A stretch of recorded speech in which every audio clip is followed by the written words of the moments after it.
Hello, listeners, and welcome to a massive edition of the 2 Units podcast. It is day 2 of the championships. It's the best day of the carnival. There's no doubt about that whatsoever. The Queen Elizabeth headlines it. I can't wait to wrap our mouths and eyes and ears around that one, Sultan. I didn't know where I was going there. I'm not going to lie. We've had better intros. I feel like the show deserved better than that. But it's so bad it's good. Do you know what, though? Like, back in the day, we would have done a retake, and there's just no retakes anymore. Like, we just don't have time. We just don't have time for it. I can't remember the last time we did a retake, except that. Remember that one time when you said something like really offensive and you'd probably lose your job and you would have offended. That just didn't happen. No, mate, it's great to be here. You like when I drop this one. This is a magnificent day of racing. Sublime. Hey, what about the card in Adelaide? That's a firm one in the jocks. Well, an eternal good 4. There are some showers around for gather round, but it's an eternal firm one in my jocks. They keep racing like that every weekend. Well, you're talking, four Group 1s at Royal Randwick, and you've led off the top with Morphettville. So you're excited. Well, I'm daring to dream, mate. You are daring to dream. Only a couple at Caulfield. There's a few good plays that we've got there, but as always, we race across 3 states. Yeah. Speaking of Dare to Dream, what about that? We're live on the website. We've got our own tab. www.daretodream.com.au. There's already been a really good uptake, actually, for our Pride of Dubai filly. And it looks so sick, that tab on our homepage. Yeah. As you would see, there's a couple of nice Pride of Dubais going around this weekend. Sultsy, Dubai on a Pride of Jenny. Asterisk next to this, but I can absolutely guarantee we'll eclipse both of those by the end of our filly's career. I think you can get sued for saying I think it's a guarantee with an asterisk. Although some of the stuff they get away with saying at the sales about horses, I think you can just make up anything. Exactly right. I can absolutely guarantee she'll be a better racehorse than Winx's foal that sold for 10 million. Oh. And we got her for 60K. Lock that in. Absolutely. Take that to the bank with you, Units. This fresh, delicious, tasty, meaty, turkey-filled, cold-cut combo. I eat 3 every day to help keep me strong. First thing off the top, and we're not a review show here at Units headquarters, but we do like to invite great performers to the supper and they get a seat, and no one needs a seat at the 2 Units supper more than Jamie Mellum after riding She's Alibi at 49 kilos last week, Salts. It was a sit, steer and cheer, wasn't it? It was, but I invited to the supper because I raised the point on this show last year saying, could we be critical of her with 49? How will she go? So I think when you do put things like that out, you've got to back over them and say, hats off to you. She's absolutely ridden a treat. Fair. She was swinging off her. I certainly, as a She's Alibi fan, I didn't sort of buy into that narrative because, she'd been ridden by Luke Nolan, Zach Spain. Like, this is a person that at the end of last spring rode a Cups double. So it's not like she was getting a downgrade. No, it's just at the weight and just what that would do to you mentally. That was the point, and it didn't affect her whatsoever. So good on her. She gets a seat at the supper. Yeah, I heard Zach Purton say when he was on Giddy Up with Gareth Hall, he said maybe she just did what all the big jockeys have to do every week to try and get their weight right down. Well, that's true. That's another lens to look through it. It's all relative to percentage, isn't it? It's easy. But she did it well. So it's easy there. Yeah, it's easy, yeah. Yeah. I had to get down to 82 once. How'd you go? Sharpen up? Nah, I did it easy, yeah, man. Did you? There's one thing I don't rack, and it's a discipline. The discipline. What do you got for me? Calling people knackers. It's gone out of vogue. It's out of fashion. Yeah. It's just old school Australian, and we need to bring it back. And knackers, it doesn't sit in the same sort of column as champ and sport and stuff like that for me. Knackers is far more endearing. It's not a put down. It's affectionate. It is affectionate. Yeah. Back in year 7, I played Steve Irwin in a school play. And Steve was still kicking then, so it wasn't offensive. Tribute. And I had Josh Teo, my classmate in drama, and he played Steve's Tracy, isn't it? Terry. He played Terry. My wife put a wig on, but instead of calling him Terry, I called him Knackers. And I'd be like, right, Knackers, come have a look at this. You sound like Russell Crowe in South Park. Yeah. He's Tugger. Fighting around the world. Hey, Tugger, Knackers. Can you tell me what this... I just need to unpack this a little bit further. Can you tell me what play this was? I wrote the script. It was me. What? And it was me and Knackers, and I just pretended to wrangle crocodiles and snakes. So it wasn't like a full stage show in front of the school. It was just a skit that you did in drama. It was in front of all the parents and stuff at night. It was under lights. Really? Yeah, Glenn Bundy's grandpa asked me for an autograph. He actually said that I was going places. I chose not to act. I chose to pursue other things that interested me more. But yeah, it could have been a bit of a missed opportunity because people do say there's a bit of travel swimmer about me as well. So Yeah, I've missed an opportunity there. Yeah. But Knackers, I don't know how we've got around to that, but Knackers come to the supper. Yeah. I'm still walking past the Travis Fimmel of Vikings fame.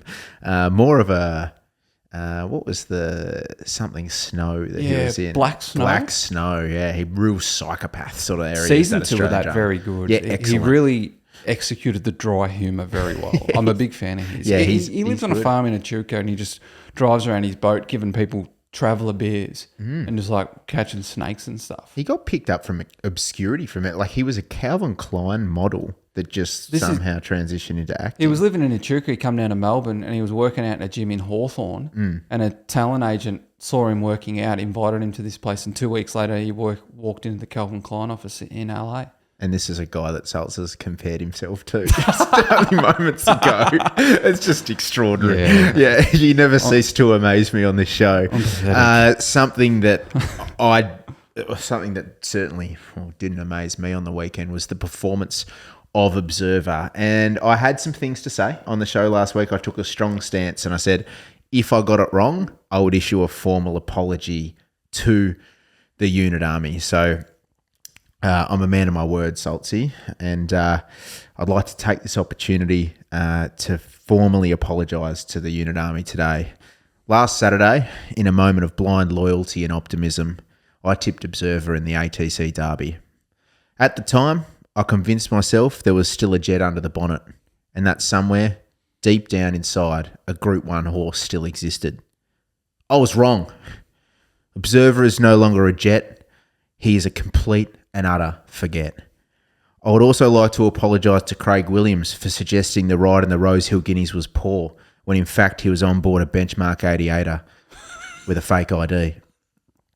It's not the first time I've been seduced by the beautiful blue Godolphin, Rainier, Best of Days, Osborne Bulls and Pahuta Kawa, to name a few. Let the record show, Salts, I will not be sucked in again by one of these. As of today, I'm officially declaring Observer will never win another Group 1.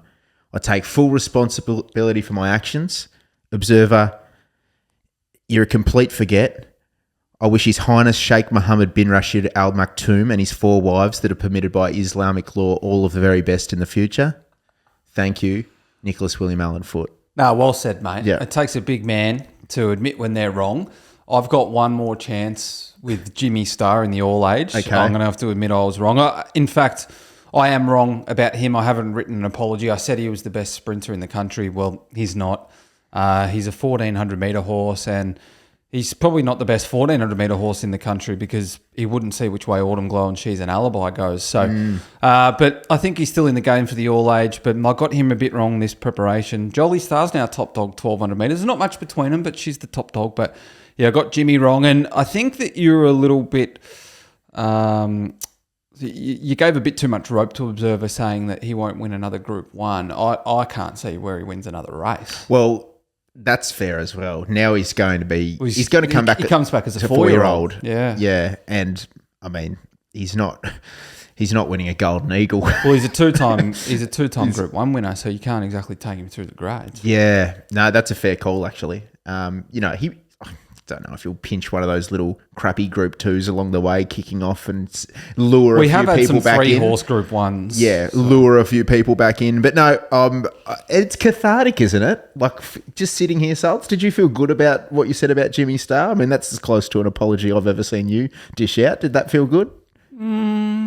Pretty neutral, okay. to be honest. Yeah, I feel good about That's it. good, mate. Let's hit some other things off our chest. That goal regulation size are what? So you will listen to every damn word I have to say. I seen those finger paintings you bring home and they suck. I'm going to kick this off. Right. Because you've already dropped it in this episode today. And it's something that's grinding Yeah, I my heard gears. it. I heard it when I said it, mate. Yeah. I heard it when I said it, but it's basically the only time I've done it. Okay. Just So I didn't know. give me some leeway. I didn't know if you dropped it in there on purpose to anger me, but I refer to people calling she's an alibi, she's an alibi.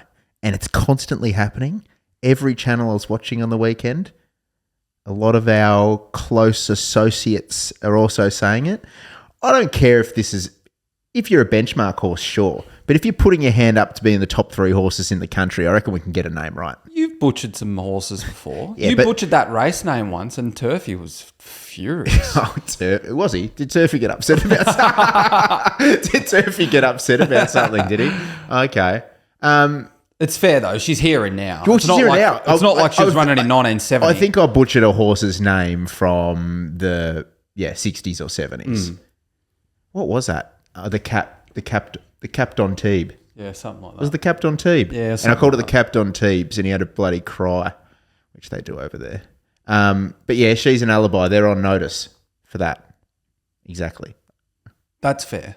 You're on She's notice. here and now. You're no, on I'm notice. not on notice. I know who she is. I know what she is. It was just the way that my sentence rolled. Okay. You know that sometimes in a relaxed setting like a podcast, you cannot enunciate, you cannot sort of open your mouth as much as you normally would on TV, and your words can sort of roll together a bit in the casual environment. So Yeah. let's just put it down to that. The whole, I think I've sent this packing before, but I saw an example on the weekend. So David King, the human HP laptop, 14 hours in the bunker every Saturday, just does an extraordinary amount of work. Love his work. Does So- work a lot, doesn't he? Yeah. Yeah. And late. And then early. I don't understand it. Where does he sleep? I'd be completely knackered. Yeah.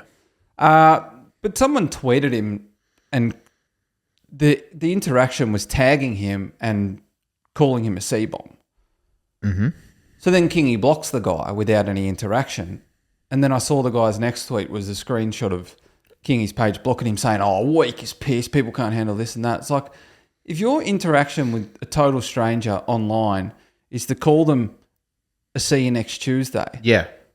why do you think that you're within your rights to then continue conversing with that person or open the conversation? That person is well within their rights to just say, fuck off, fuck you. Yeah. And there was a bit of that on the weekend. Like, I teased this guy that was this Pride of Jenny fan. I champed him and stuff like that. And then he starts calling everyone under the sun all these names and, you know, things I can't repeat on the podcast, this and that. It's like, well, this person's obviously, you know, almost to an extent, I feel for this person living in a space where you're so pent up and angry and sad and unhappy with the world that you spend all your Saturday just replying to people just with constant negativity. Yeah.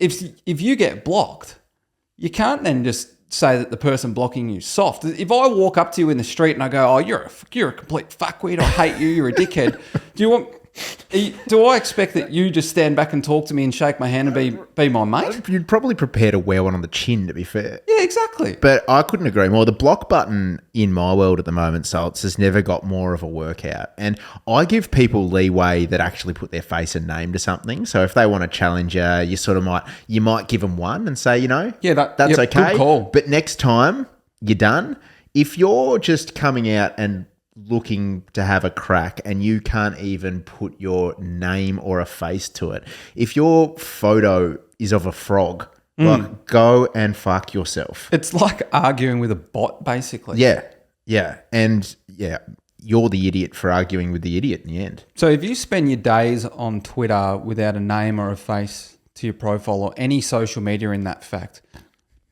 and your sole purpose on social media is just to spread hate and negativity, you don't just pack your nags. You can completely go and fuck yourself. There's been so many F-bombs in this episode. I was hoping to keep our clean rating for YouTube. But yeah, you can go and bloody frig yourself, guys. Get frogged. You know what I love about Betfair footy? What's that, Sults? It's not you versus the bookies. It's punter versus punter. So you set the odds, or take them if you like them. Yep.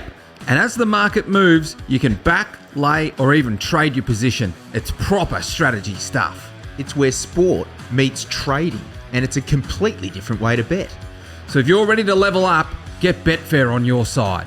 You can even follow all of our Saturday specs. Download the Betfair app today. Imagine what you could be buying instead. For free and confidential support, visit gamblinghelponline.org.au.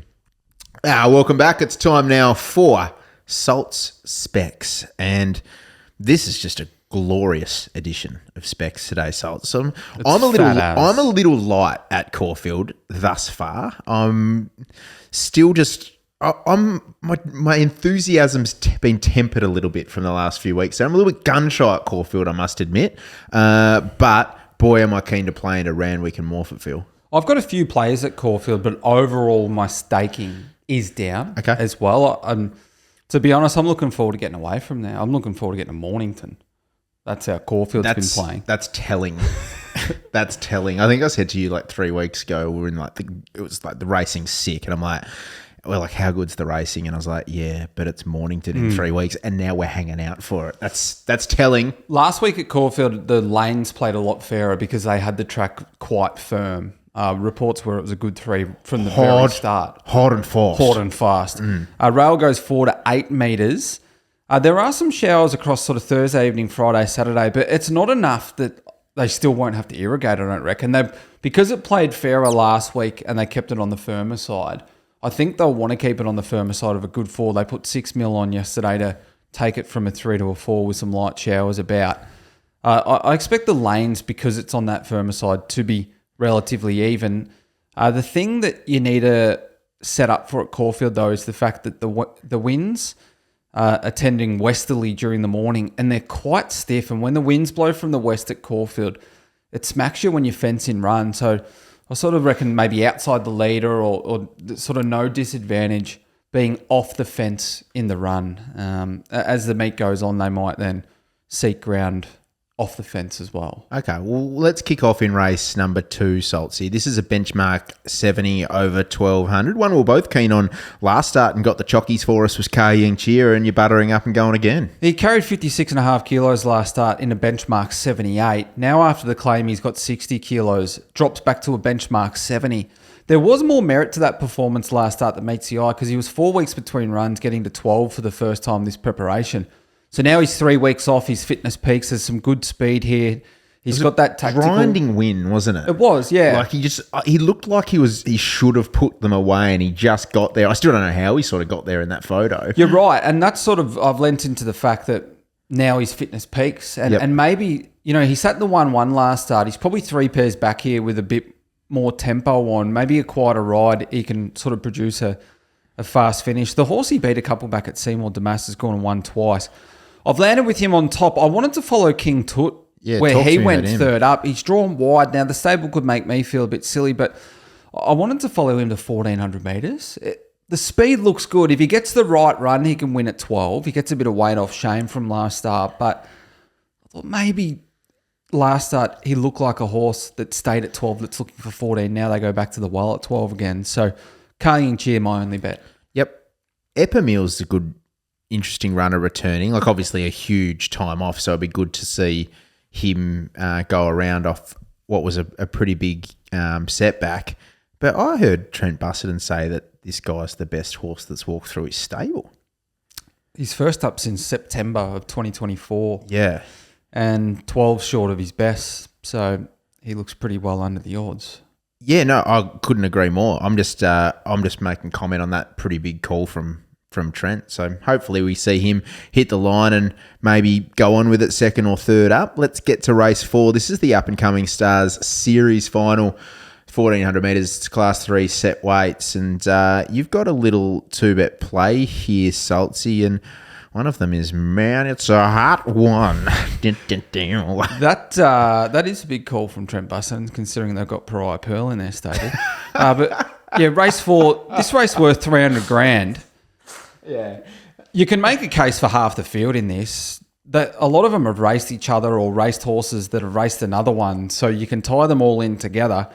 Dirty Look was held up when she beat Il Padrino a couple back at Sandown. They met on level weights, but I think he can sit a bit closer.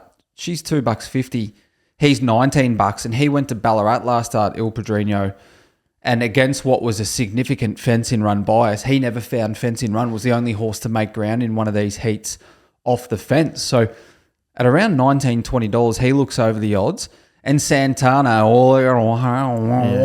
thought... Suck on my farts, make it real. Let's forget about me. That's so good. Yeah. Beaten by Melian, but beat a few of these home, including subsequent winner Hot Sand in the heat of this first up. And then second up in another heat, beaten by 10 Warriors, but was 3 wide, no cover. Got there early, had 59 kegs, run had merit, and then last start sat outside the leader, just quickened too well. Cavalry Scout gets weight off him, but I felt that he was holding Cavalry Scout. I don't think that weight discrepancy is going to make a difference this weekend. And fourth up, he looks like he's looking for 14. So I've played It's a Hot One, Santana, and also the Italian stallion, Il Padrino. Yep, $19 Il Padrino, and Santana's around $6.50 at the moment.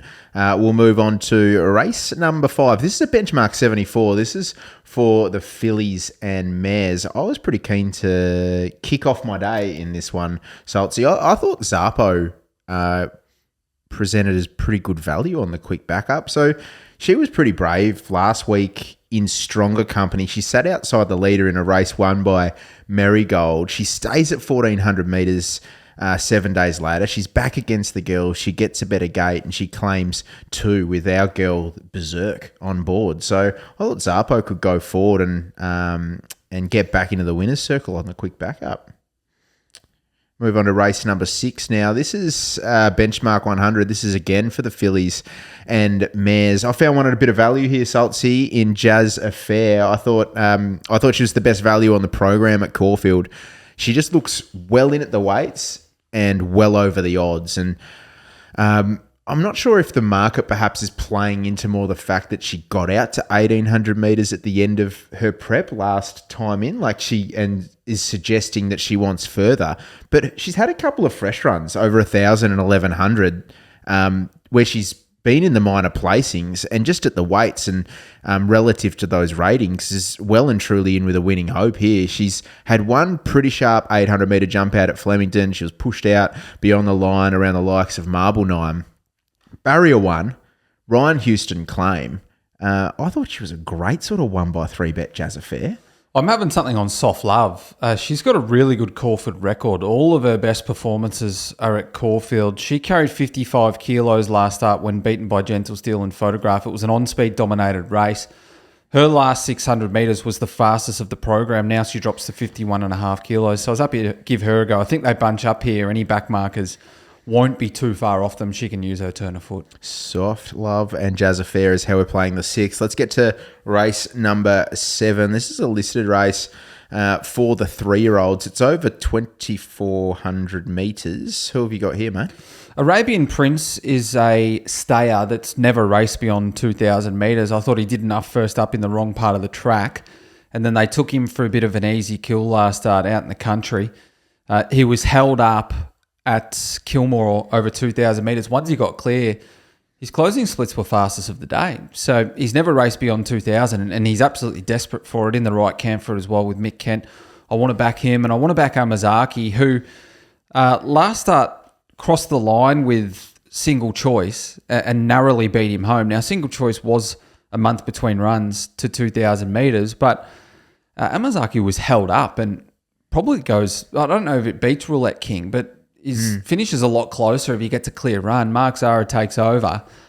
I can't see why he is a longer price than Single Choice, who looks a bit short. So Amazaki and also the Mick Kent stayer. Arabian Prince. They're both around $5 and $6 respectively there at the moment with the corporates. I like the run of Amazaki as well. I can certainly see why you're leaning that way in the Galilee Series final.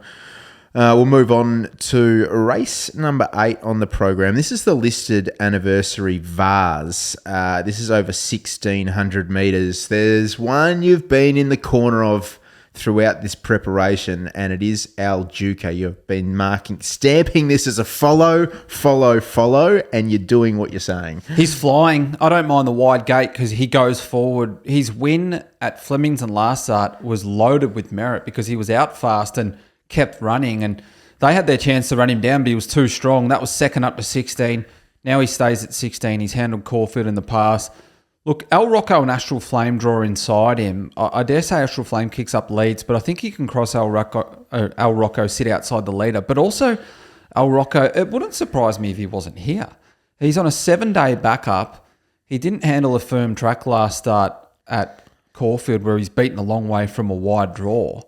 Like, are you wasting a run on him on a dry track or on a quick backup and potentially flattening him for the rest of the preparation after he's been beaten a long way in 2 starts back on dry tracks, or he's saving him for another day? Like, I can't see why you'd back him up quickly, given he doesn't like the firm conditions. They're probably waiting to see how much rain they get and if it's a soft track they run in. But I wouldn't be surprised if he comes out and that further enhances the chances of El Duca. Yep, our Duca for Salts in race number 8. I didn't mind the chances of Golden Path. I know our Duca handled Golden Path well, but he had the race shape against, I thought, and conditions against their last start at Flemington. And I mean, barrier 10 is a touch tricky, but I think he'll improve sharply. Second up, Golden Path, one at a bit of odds.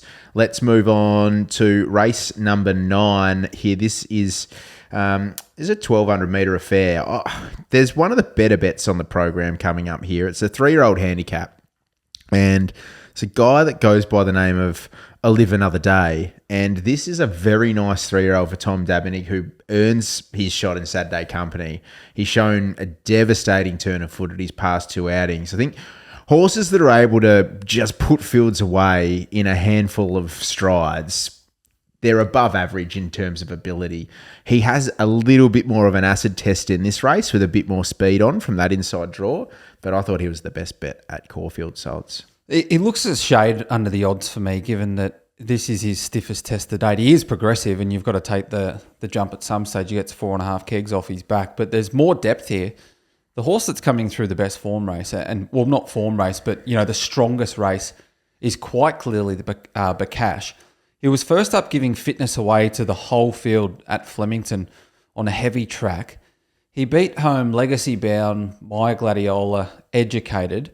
He was just beaten home by Tycoon Star and Thanks Gorgeous, he's very fit deep into a preparation. And just the way that he ran through the line, I think he just went a little slow on him as well, Willie Pike. And he's also not suited at 11. He ran right through the line. He's suited at 12. I reckon they'll take him to a Bendigo Guineas after this, and that looks his race. But dry track Caulfield, of which he's won around before, he was a 1x10 special last time out. You can get $1.90 for him to place. Oh, no. Around $7 for him to win. You're 1x10 this guy all day long. I cannot see him missing a place. He's an eternal 1x10. He is. He's an eternal one. He's the gift that keeps giving. He should be closer to the favourite in the market. And, aren't they similar prices for Bakash to place? And they're the same price for Bakash to place and I'll Live Another Day to win. It's an easy play for me. Any concern, 1,100 metre heavy track Flemington straight. Now back to Caulfield, 1,200 metres. Jackson Radley goes on. The jockey changed a little bit, but because he can put in some bad ones, Jackson. He's not riding as well as when he first came over, and he's made some bad decisions recently. But as I mentioned as well, Willie probably went a bit slow on him last start. I think this guy's actually better suited around a bend than he is down the straight. So, yeah, if he makes some mistakes, Jackson, then it just means the horse won't win. He'll run top 2 or 3. Yep. No, fair. Burma Star. Geez, I'm waiting for this horse to get to 1,400. I really liked the return. I wonder what's doing there. He's also in Sydney. Yeah, I did notice that. And he was scratched, I think, last week as well. So he's been held over. But waiting for Burma Star to get to 1,400. So they scratched him from Sydney. Yep, coming to Melbourne. He's got Mark Zarable. So just a bad booking. Let's move on. Anything in, race number 10, Saltsy. This is a 74, 1,600 metres. There's one that I've wanted to follow throughout the preparation and have second up in Trapdoor, who won nicely at Sandown on the Lakeside circuit, gap between runs. But, his first go 1,600 metres. He's a monster of a boy, so he'll probably handle it. But I just thought, he's come up $3. There was one in that race on Australian debut, Nobler, that was taking ground off him late as well, that does look suited to the mile. So initially I was going to play Trapdoor and also First Chorus, but he's just a bit under the odds for me, Trapdoor. So I'm just backing First Chorus. I'll see what the market does with Trapdoor late. If I can get sort of 380, I'll have a bet. But at this stage, I've backed First Chorus for a nice result. This mare's really progressive. Her win prior to spelling on a dry track with Jamie Mott in the saddle from barrier 15 at Flemington was very good. He was positive. They ran really fast times, so she can handle high-pressure races. First up at Pakenham, it was on a wet track, but her race was later in the program. Her last 200 metres was so clearly the best on the program, and it was hands and heels, easy riding. That was a big win. That was 1,400 metres. Now second up, 1,600 metres suits. Jamie Mock gets back on, and the way I see this race mapping, you got Grand Omaha, Super Stock, potentially Blazing Sword. There's not actually a great deal of speed in the race. I think that he'll be positive on her. And she looks the one that's a bit over the odds in the race. I can price her a lot closer to Trapdoor. Yeah, good dart. First Chorus there. She's been well supported already. That was a good win through the Spring Carnival at Flemington. Cracker. I backed beat Full How. She went one since. I backed Full How that day. That's why I can remember it so vividly, Sults. First Chorus for Sultsy in the 10th. Let's lock away Caulfield, throw away the bloody key, and move on to Royal Randwick. I was considering doing Randwick first, but I thought, it's good TV to keep people hanging. Yeah.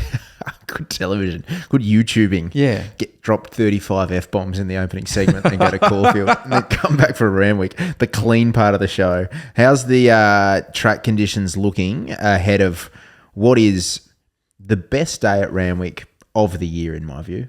The irrigation's going to be so crucial this week because it's warm and dry all week. And on race day, there's a southwest wind. That wind sort of races south of 1,400 metres. It does favour on-pace runners because they sort of get it at their back and it's from the southwest, it's sort of at their back down the side, but it sort of stays semi at their back down the home straight as well. That irrigation will be crucial because there's no rain around. It'll get to a good 4 by Thursday. It's a soft 5 now. So if they over-irrigate, well, the fence is going to be off. They'll get off the fence. They get it just right. I expect them to get a couple lanes off the fence, but you still want to be forward and midfield, particularly those shorter distance races.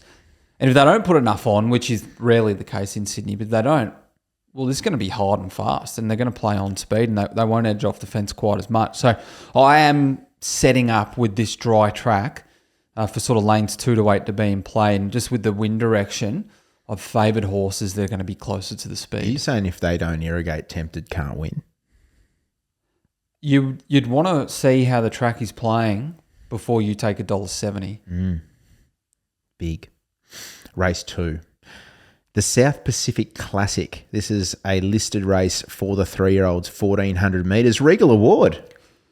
He had some merit to his run first up. He was only beaten 3.5 lengths to Beskar, but he was first up and he was 3-4 wide, no cover. And he actually didn't give up. 12 short of his best. Now he gets 5 kilos off Beskar.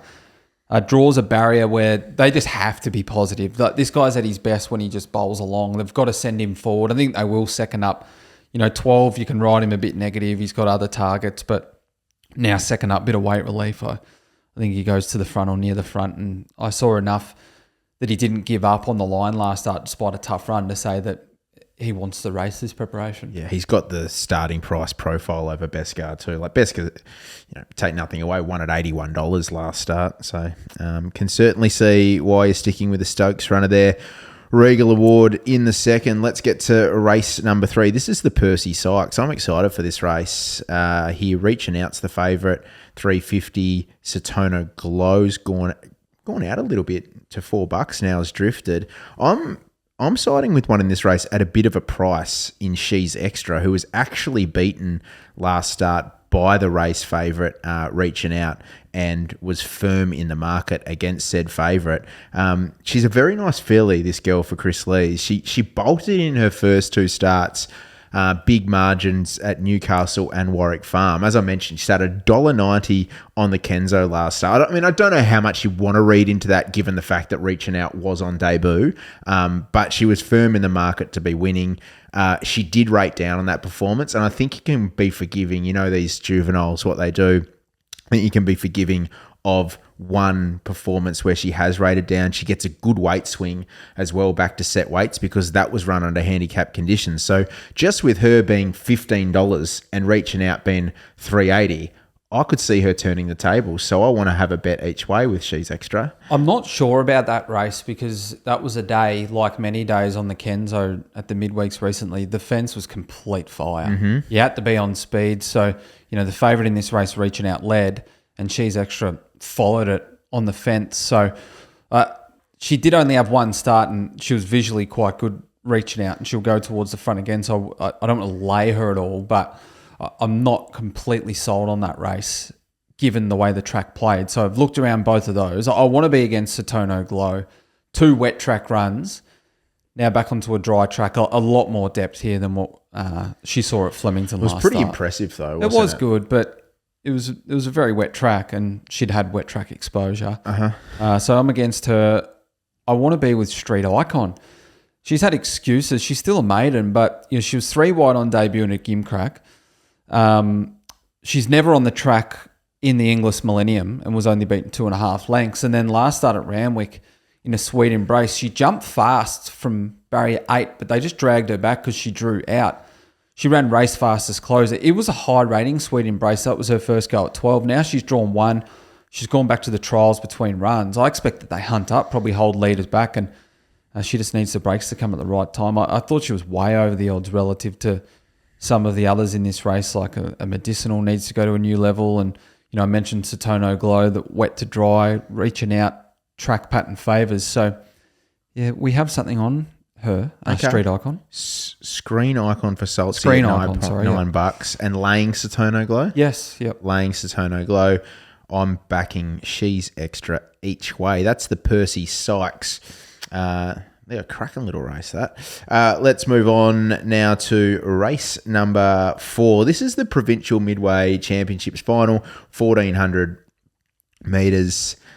My futures ticket on Banjora is officially confetti. Isn't that stiff? Like, he should have just bolted in that run at Wyong. Oh my God. And then I know he took an inside run and probably wasn't the place to be last start at Newcastle, but he was pretty plain. He was so unlucky. He does a bit wrong, you know. Like, he looks like he's raw talent, but anyway, he's not here. Stuff him. Who do you like? The best horse in this race, and by miles, Matcha Latte. First up, he gives Sandpaper in a listed race that ran fast time 4 lengths. Takes really good ground off him late. Second up, he had to absorb a very fast tempo, relative to this class at least, when he went forward in the Elms at Flemington. That was won by Cafe Millennium. Runner-up was Sabaj, who was then good in an all-star mile. And then he just walked in when he went and qualified for this at Hawkesbury last start. But he led, ran fast time overall, and his last 200 metres was race fastest. No issue with him 5 weeks off. They've taken him back to the trials. He's performed well fresh in the past. In this race last year, I backed Lord of Biscay to knock him off. James McDonald couldn't have given Lord of Biscay a better ride. He followed Matcha Latte everywhere he went, and now Matcha Latte meets him 1.5 kilos better from last year, and he's just a better horse than Lord of Biscay. He's just the best horse in this race. This is a provincial midway race where a lot of these are coming from more off-Broadway runs, and this guy's been running around in group and listed races in open company. He just picks himself. Yep. Fair enough. $2.90 Matcha Latte in the Provincial Midway Championships final, which brings us to our first Group 1 of the weekend. It is the Australian Oaks 2,400 metres for the girls. I Hope I Wins is a $2.40 favourite here. Profoundly, who's on the 7-day backup after winning impressively last week, is $3.40. That was in the Adrian Knox. Then you're down to After Summer, Soverado, Classic Gem, and the rest. So I thought Oh Hope I Wins, and I don't want to make her a lay, but I thought she went up. She's gone up far too short here. I feel like I'm getting a sense of the whole Waller, J-Mac, being priced on a little bit of hype from what she's done over the ditch.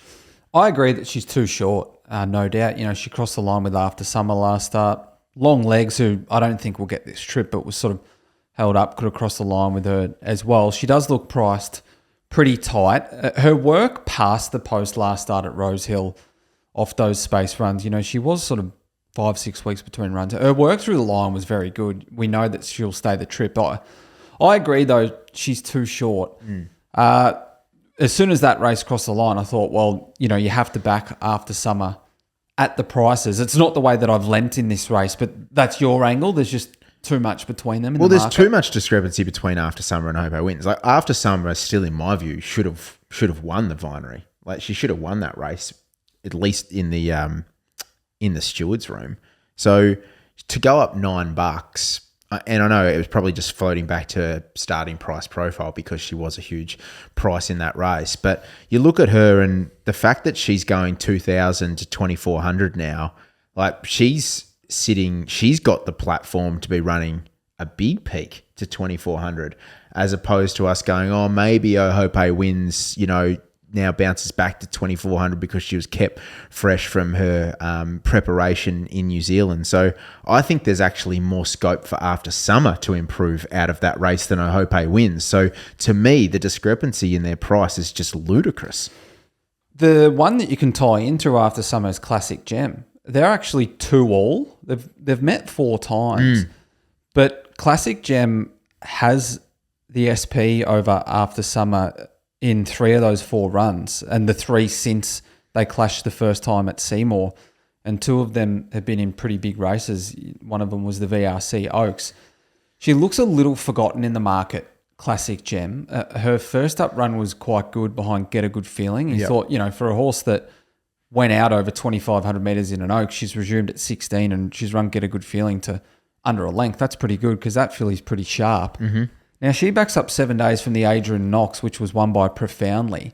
She got to make up, you know, almost 6.5 lengths on Profoundly, but Profoundly just had the most beautiful run in transit. She was barrier 1. Tommy Berry gave it a great steer, just barrier 1 the whole way, saved up, flowed off the fence beautifully, got into the race at the right time, was too strong for Soverado, who I can't see turning the tables. I'm saying I've got a $21 ticket on Soverado for this race, but I just can't see her turning the tables on Profoundly. It doesn't look like she's screaming 2,400 off that run.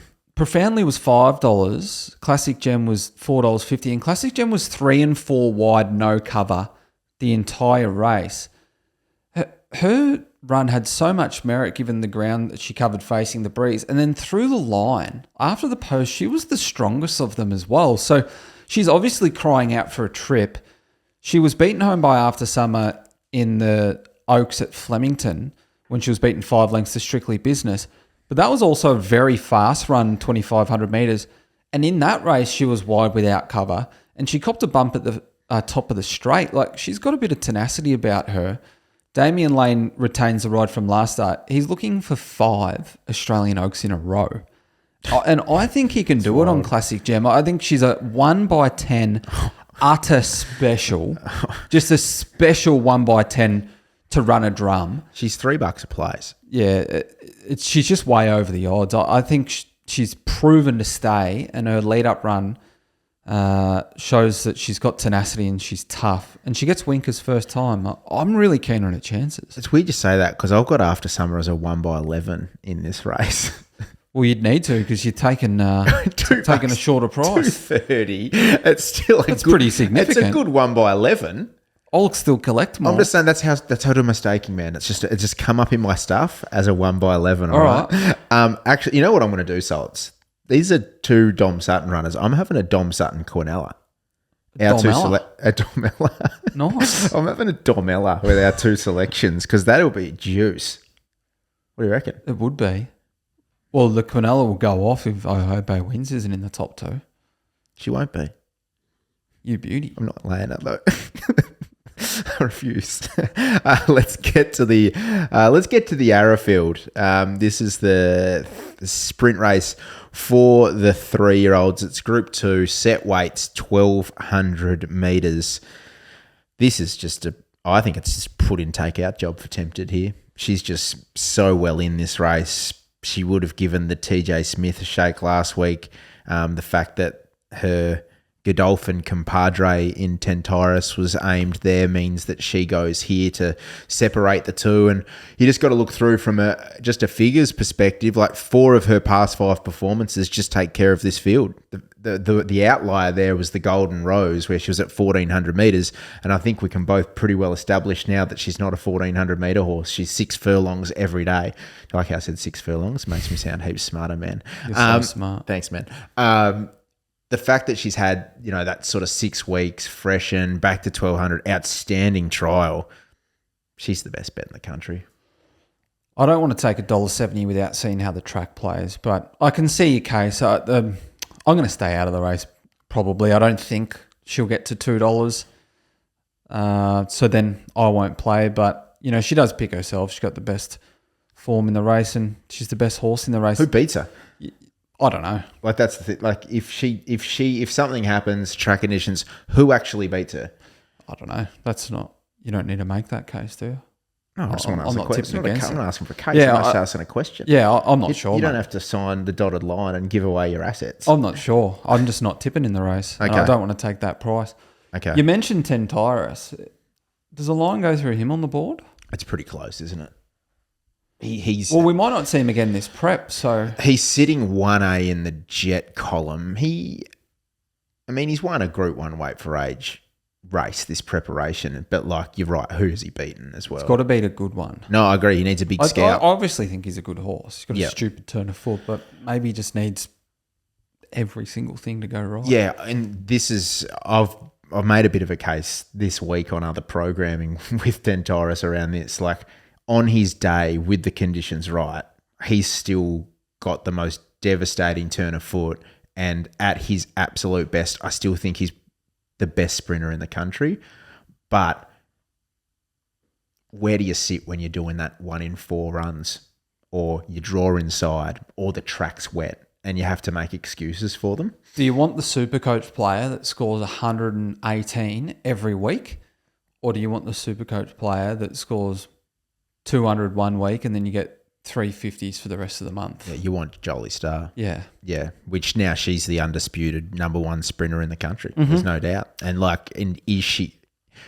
Does that mean with all those other sprinters at her best, they probably beat her? But when you, as you said, showing consistency, Salts. What about the Sydney Cup? Yeah, what about it? Group 1, handicap, 3,200 metres. I've been building a book on this race, and How's it I looking? don't really Is it want green? to back any of them on race day. I can get better prices now than what I took earlier. What do we got? Jua And Kibo the two and horses I think are going to be the hardest to beat. I don't even have any futures tickets on. This is a proper handicap, though, It is. because I have no idea. There's most of the field's priced under $15. I thought that Machine Gun Gracie was outstanding last start from outside the leader, strong through the line, but got to go 19 to 32. Huge jump. But she's obviously clean-winded, got no weight. Mr. Monaco, well, how do you make a case for Jua Kibo to beat him, given that Mr. Monaco was wide, no cover, and Jua Kibo had the run of all runs, a couple back, and still couldn't beat Mr. Monaco, but he draws out. Lit Steel, I think she's better suited on top of the ground against Whiskey on the Hill, but is she? I don't know if she's quite up to this level, but we'll know she stays. River of Stars suited. What are your thoughts on the speed? Where does it come from? Changing of the guard, Machine Gun Gracie. River of Stars, River of Campbell Stars. Dino. It doesn't look overly strong, but who knows? I think it'll be moderate or better though, right? The way I've read this race and the way I'm going to play it is, I want to be with a proven 3,200 metre horse, someone that's proven at the distance. And I know it was a Group 2 Auckland Cup, but the way that Henry Dwyer's... No, he's scratched, mate. He's not running Paradise Storm. Yeah, he's got a tendon issue. He's not going up. Yeah. Oh, when did he come out? This morning. If he hasn't been scratched yet, he's not going up. No, he's just come out. Yeah, he's injured. No, he's done, mate. The way I'm playing the race then, Salts, is I'm not. Yeah. I thought I had a bit of value there. You obviously don't read my text because I messaged you that this morning and you replied to it and you said, "Oh, that sucks." Oh, no, that was on display. Yeah, I sent both of them. Oh. Yeah, so I did reply to one of your texts from about 5 days ago. Yeah.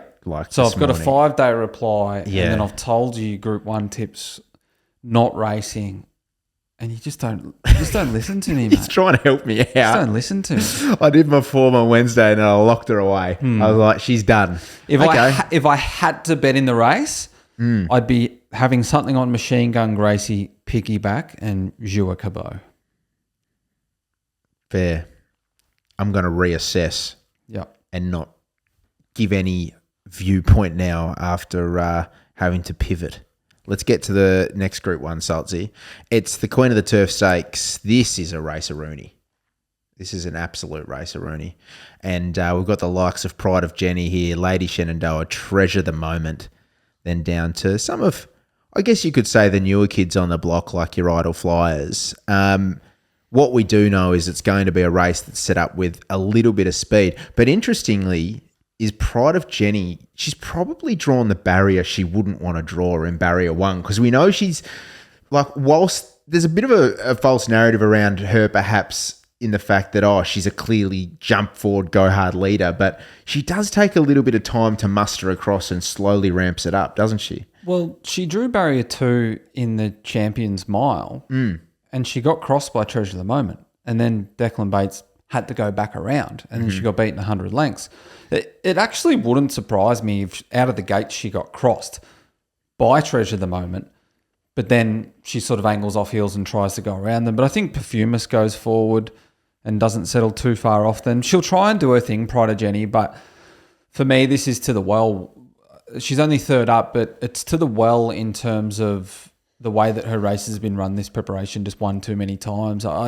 She'd be defying logical physical capabilities to come up and win this, because she's had 2 races where she's gone fast, and last start she overexerted herself to a degree that we haven't seen her do in quite some time. Isn't that kind of what she does, though? She constantly defies us. She's built different. But she can put in flat ones for this very reason, because you can't predict when this is going to happen. She might have gone home, everything's all sweet, she's eating up, she's working well or whatever, but when you overexert yourself to the degree that she did last start over 2,000 metres, and you go to the bottom of the barrel like she did, like the race was out so fast and home so slow. Like her last 600 was nearly like 39 seconds. Yeah.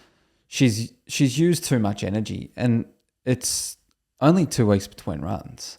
I think she's certain to run flat. Uncle Tony went on SEN track and responsibly said, get as much on as you can. That's irresponsible. It's very irresponsible. That is irresponsible. I think she's... Are you laying her? Yeah. Yeah. Yeah. See, she's a runner that I've sort of ended up just making this decision probably last preparation. I did lay her and she won, and I was like, I'm just never laying her again. Like, I completely respect your point, and I actually agree with you. Like, in terms of it's going to be very hard to back up, but she's been a pretty good horse of making a fool of punters, Pride of Jenny. So I'm not going to lay her for those reasons in this race.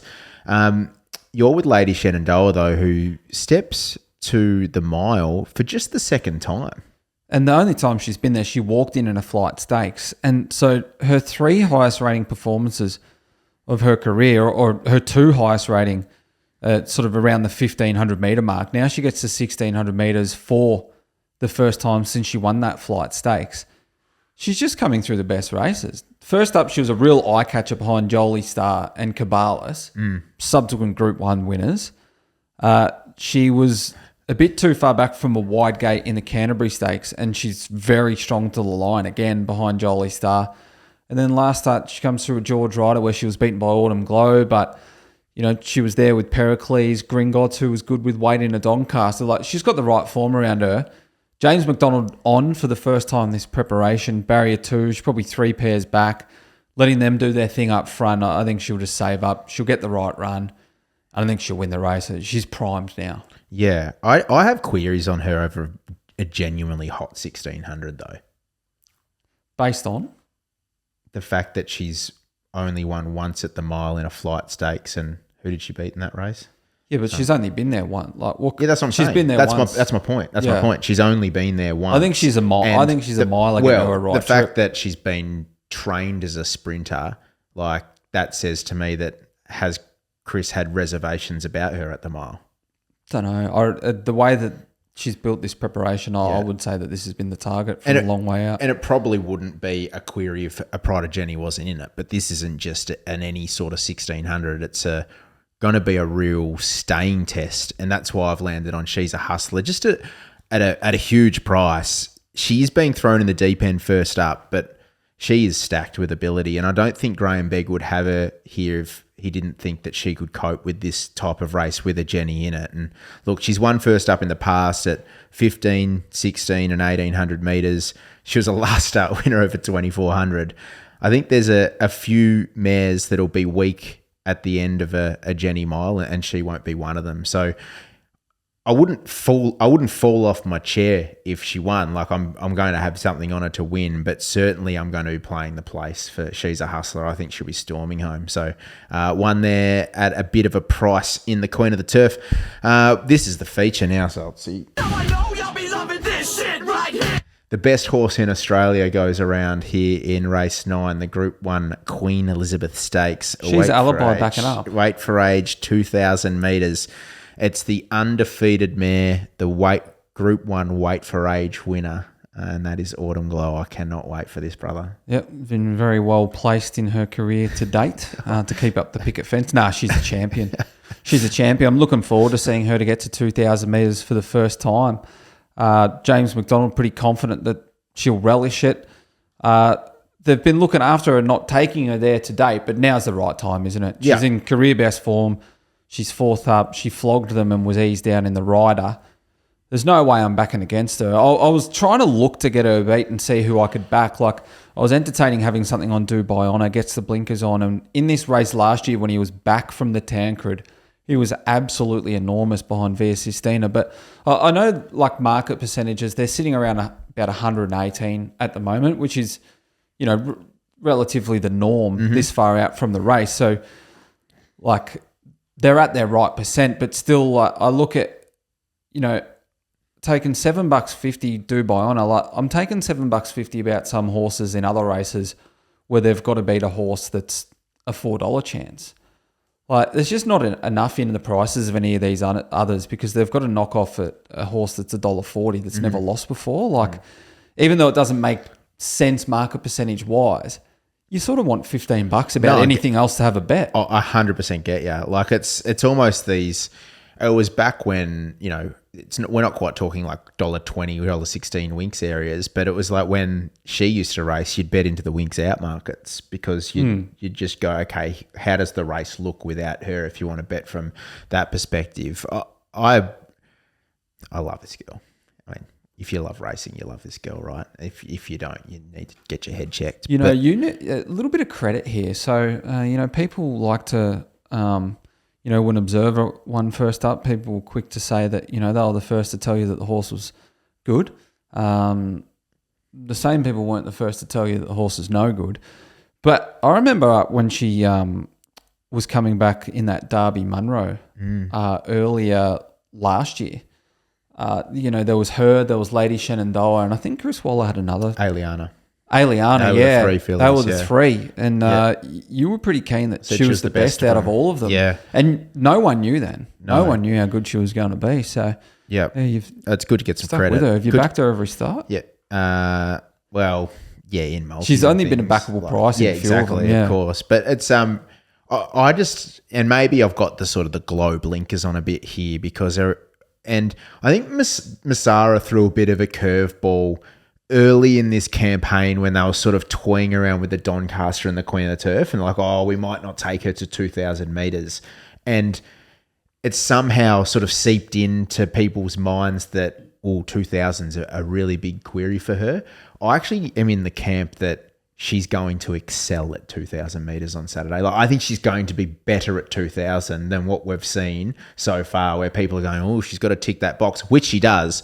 But I'm firmly in the corner that she's only getting better. So Autumn Glow, $1.45. It's deserved. They're not areas I shop in, so I won't. I'm actually going to back Sir Delius top 2 Salts. I think he's absolutely ready to peak. Third up, grand final, 2,000 metres. They look like they've been building him a little bit more this preparation and taking their time with him, the Waterhouse bot team, and that's how he's been responding. So I think he'll finish second. Well, both Autumn Glow and She's a Alibi, they've got similar traits in their racing that you can put them wherever you want.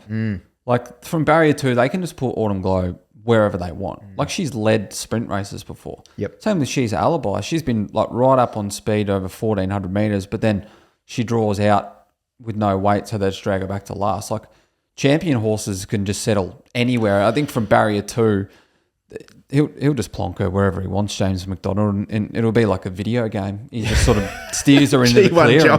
He's G1 jockeying Autumn Glow. He just puts her into the clear and should be too good for him. It's a great point you make around champions, and you tweeted it about She's a Alibi. It's like it's any time, anywhere, any conditions. They just win. Spot on. And people were questioning that last week about She's a Alibi because she hadn't seen really soft conditions. And she still hasn't seen heavy conditions like Autumn Glow, but the real champions, like the real top liners, it just doesn't matter. You just turn up and you win. Yeah, spot on. You know who else is going to turn up and win? Gangster Granny in the last. We're finally agreeing on something, by the way. It's been a while, hasn't it? Yeah. She's so well weighted. Yeah, she is. She, at set weights and penalties, she's the top rated horse or, mare in this race. And she's got the 56.5 kilos. So what she's done this preparation is carry big weights and give weight away to the rest of the field. She was good. She jumped from barrier 16 last time out. They ran very fast time in that Star Kingdom. She sat outside the leader. Rosalind Star beat her, but she had 6 kilos less than her. 6 kilos. Like, she's come back with 2 career peak ratings, and the form around her when she hasn't won has been excellent. I'm not concerning myself with barrier 12. The way I see this track, racing from the 1,200 metre start point, the direction the wind's blowing, you've got Monty Kate, Springlee, Husk. They kick forward. James McDonald either puts her in the 1-1. I think she'll probably go forward and sit outside the leader. That's what she's done in her last 2. She's drawn barrier 11 and barrier 16, and she sat outside the leader. Yep. And I think she comfortably gets there. She's clearly the best bet anywhere tomorrow or on Saturday. Oh, she's your best? She's my best. Oh, great. Oh, that fills me with confidence. I was unsure if I hadn't scrolled that far down yet. She's my best. Yeah. She's got great tactical speed. That's why the wide barrier doesn't concern me either. I'm with you. I'm with her for all of the reasons you've mentioned, Saltsy, the Gangster Granny. Let's get to Morphettville now, because this is an outstanding card. When Morphettville comes to the party, right, Saturdays watching the races, the flow of racing when you're watching and flicking channels, it's a tough job. If you're not a Sky One operator and you don't have if you don't just have them all rolling into one another, this becomes a tough job. Like I'm gonna get some lactic acid in the hand. I reckon. It's delicious. It is, and it's brought to you by daretodream.com.au. Which please head to their website, go to the 2 units tab, and find our Pride of Dubai filly, because we'd love to have some fun with you. Come racer, because that's what we do, Salts. We race horses, we have fun. We do. 4 listed races and 2 Group 3s on this program. Yep. Yeah, that's hot. They call it the Eternal Good 4. The forecast in Adelaide up to 10 mils today, but then sort of 1 to 3 mils Friday, 0 to 2 mils race day. I'd probably expect it to be around that good 4 range. Anyway, winds from the southwest, pretty fresh. They sort of do favour horses that can settle a bit closer to the speed as well. That has to be an ultimate gather round trip. Like with racing this good and every game of footy in South Australia, that's a complete. Surely they get a great crowd there on Saturday. That's an absolute boys' weekend away. You'd be if you didn't have work like us, Salts, you'd be mad not to. Let's get to where are we kicking off, Saltsy? Race 1.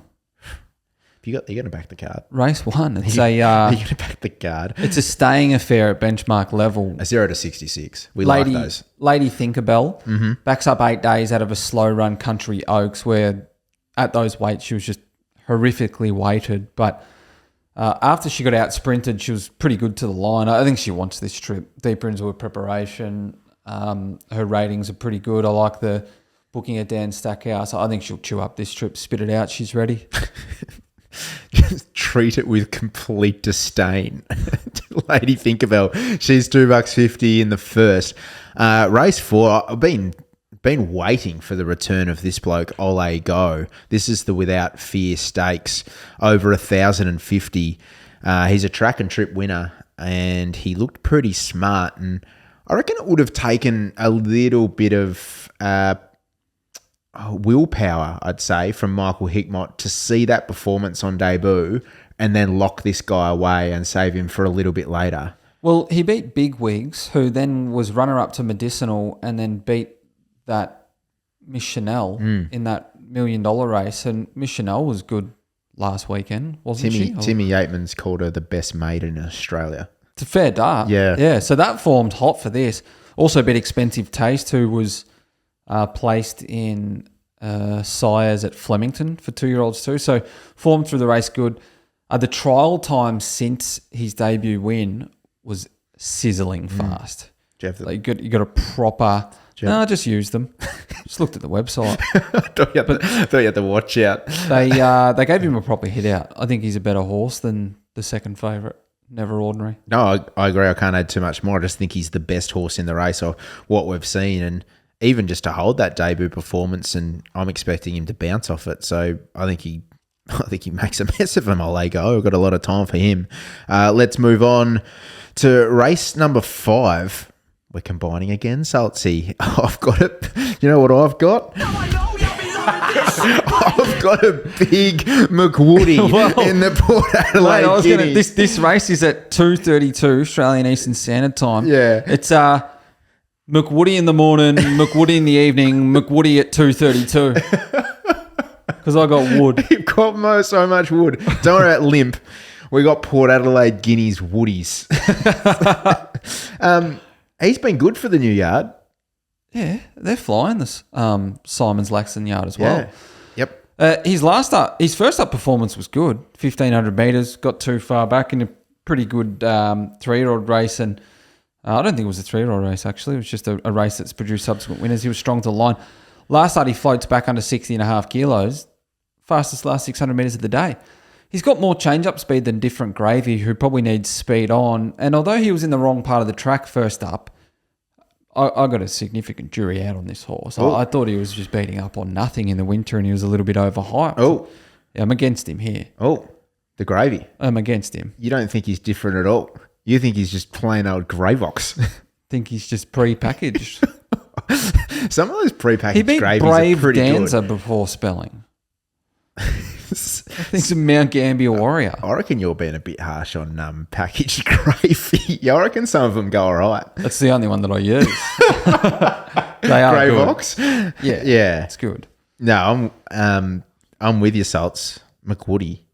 He's been met with good market support. He has. But I Do you think reckon he'll start favourite? I reckon he'll start favourite. Yeah, so do I. Yeah. Couldn't believe he's got better change-up speed than Different Gravy. Different Gravy wants 2,500 or speed on 2,000. So 1,800 metres is a sweet spot for a guy that's got to turn a foot. I don't know if it's a glitch on some of these apps, but they're saying he's gone up $13. Yeah, I'm not sure. He didn't go up $13. I didn't get any of it. I didn't, and I was waiting. Yeah. I was swiping and refreshing. McWoody for Saltsy and I in the Port Adelaide Guineas. Let's get to the City of Adelaide Handicap now, Saltsy. This is race number 6 on the program. On display, confirmed to go there. I saw in a text message from you this morning to me that On Display is heading to Adelaide. However, I'm not going to be with her in this race. I wanted to be with her if she stayed in Victoria, but I thought Pat Cash was in at pretty good price here, and providing he gets a run, he is first emergency. There's no other scratchings. I'm checking the scratchings now. So they're waiting on a scratching. He's in Victoria, and Michael Hickmott was saying that someone had told him that their horse wasn't going to run, so he could stay in South Australia, but then that person's gone back on their word, so now he's waiting for a scratching. He wants to take him to Adelaide, though. You'd get opened up on the schoolyard for that sort of behaviour. Yeah, you would. That's a fair call. That's like sorry, no. I'd ring him back up and say no backsies. Yeah. His win last start, this track, 1,600 metres, was pretty impressive. Jet Stanley on board. Sat 3 wide, no cover throughout, and made a complete mess of him. It was a career peak figure to date. If he can back that up in this listed company, then I think he wins this race, Cash. I thought he should be more like $16.50 than Really? $6.50. He beat Oxford Blue. It's how he did it, though. He beat that horse sucks. He covered ground and Yeah. he made a mess of them. He was in a different race, Oxford Blue. But he also had 54 kilos in a benchmark 82 against Oxford Blue. Now he's got 54 kilos in an open handicap. I think his against best some is good seasoned enough, horses. though. He has mixed his form a little bit, Cash, but you know I'm a Cashman. Yeah, he looked under the odds to me. Okay. There's a couple that look over the odds, and it's Aaron Bay and Vedad. They clashed here in the CS Hayes over 1,600 metres. Aaron Bay ripped the hands off the clock, Blinker's first time. He then went and chased El Duca on a fast tempo. No knock there. He had to give that horse 6 kilos. Was pretty good at Flemington. And Vedad beat him home at Flemington after Aaron Bay had beat him home in that CS Hayes. And that was on a soft 7 track. I think they're both better suited on top of the ground. Relative to the speed in this race, the gates actually aren't too bad for Aaron Bay because drawn outside are both Aaron Bay and Vedad, a Pudding and Samurai Mine who like to go forward. So I think they'll both clear Chicago Storm. They'll both clear On Display. Bambi and Buddha probably up there. They'll clear Water Sports. I think they actually get all right runs on speed. So they've been clashing each other their last two, but they're the ones through, I reckon, what is the strongest last start form reference behind El Duca where they ran fast time, fitness peaks. You're backing Vedad each way, obviously. I'm backing them both to win. Yep. But Vedad doesn't win. Yeah, but he also hasn't been racing Oxford Blue. I think Oxford Blue would nose him out. But Dad would fucking murder him. I think he'd wait at the 50. Dad would murder I think him. he'd wait at the 50 and he'd usher Oxford Blue through because he's a I loser. think he's racing really well for Dad. Yeah, but you got to win, mate. You got to put one away. Well, he's won 2 from his last 16. Okay. It's all right. All right. Vedad and Aaron Bay. Aaron Bay is a good horse. Yeah, Yes, carries yeah. weight, goes well. Bernard Saunders, shout out in the ownership group. Race 7 on the program. This is the Redelva Stakes over 1,100 metres. You're not playing in this race? No, I'm not. I found it hard. There's Yeah? a few horses here that I like. It looks pretty open. It's a real clash of a couple of our Adelaide favourites, Mathematician, Bassett Bay. I don't like horses like Bassett Babe, who are really good. I know she was good on debut of 11, but I think she's like got that cruising speed where she's going to be better suited at 12. So she like drops back in trip, gets some pressure. Does it set up for something that runs on maybe? I'm with her. I want to be semi-forgiving. I thought she acquitted herself pretty well at Caulfield. She stuck on gamely in the inferior going. She's drawn low for Taylor Johnson. She's had success at this track before, big tick. I think she can push forward and be pretty hard to beat, mate, Bassett Babe. She looks a pretty quality sort of filly. There's a few in this race that are pretty good though. Job done. Mathematician's one of yours. Yeah, I know. If they overdo it. I didn't even speak about what He might be a late play as well. They'll probably be lanes Mathematician. 5+. Yeah, he at might be Morphettville. a late play Mathematician, just being nimble with how we're going. He's one of my faves too. But I'd love to see Bassett Babe and Mathematician fighting it out for our Dare to Dreamers out there. So let's move on to race 8 on the program. It's the Bindi Irwin Stakes, 1,100 metres. One fresh here for our man Andrew Lewis. Shout out to the boss. We've got to be against Hidden Motive. He cops pressure from Sharippa, Gracie's Reign, Gold Spirit. He's a bit of Goldilocks. He needs to walk them. It's a long way from Newcastle. It is. He was pretty good in the fireball first up, but had his chance beaten by Beedman.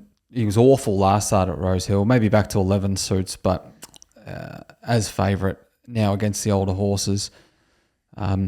Leave me out of sub $4. The horse that should be favourite, and the horse that actually is probably the best horse in the race and most consistent, is Watch Me Win. Yep. And his recipe is first up 1,100 metres. He absolutely loves it. And he's just got that sweet map for Stubby Holder to just let Sharippa, Gold Spirit, Hidden Motive, Gracie's Reign go.